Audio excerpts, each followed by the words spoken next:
Junior doctors in England are kicking off a 4-day strike today, one that could shape up to be the most disruptive job action in the history of the National Health Service in the UK.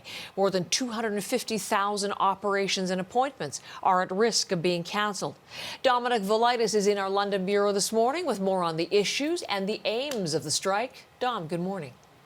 Morning, Heather. And just to clarify, we call them junior doctors here, but in Canada they're known as resident doctors. But all of this is about money. They want a 35% pay increase. That figure, they say, makes up for 15 years of below-inflation pay rises. The British Medical Association, which is the union which called this strike, believe resident doctors have historically been underpaid. They get about $23 an hour in their first year, rising to about $47 an hour by the end of their training, but it can take 10 years to get to that point. Here's what one resident doctor, Dr. Vivek Trivedi, had to say about it.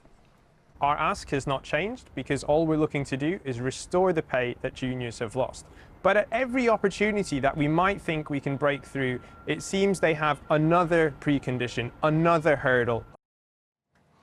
So a 35% pay increase is what they want, Heather. The government says that's unrealistic. It says this strike threatens patient safety, and it's accused resident doctors of timing the walkout deliberately to maximise disruption after the Easter break. Health bosses say the knock-on effect is going to be severe for patients. When resident doctors walked out last month, 175,000 outpatient appointments and operations had to be rescheduled. It's believed more than 250,000 will be cancelled due to this strike, with some hospitals here saying up to half of planned treatment will be affected. Philip Fisher is one patient who has been affected by all this. Here's what he had to say. I was gutted. I ended up crying because pain, unbearable. Now, what do I do? What do I do now? I just have to wait. Why is it cancelled? Who's accountable?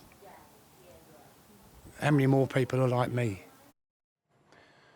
And Heather, health bosses say the knock-on effects of this 4-day strike will be felt for weeks. The government is refusing to budge on those demands for a 35% pay increase. Resident doctors, meanwhile, say they haven't yet received any kind of counter pay offer from ministers. So there's little sign of this dispute being resolved anytime soon. And until it is, it's patients, of course, who are losing out, Heather. Dominic Velitis in London.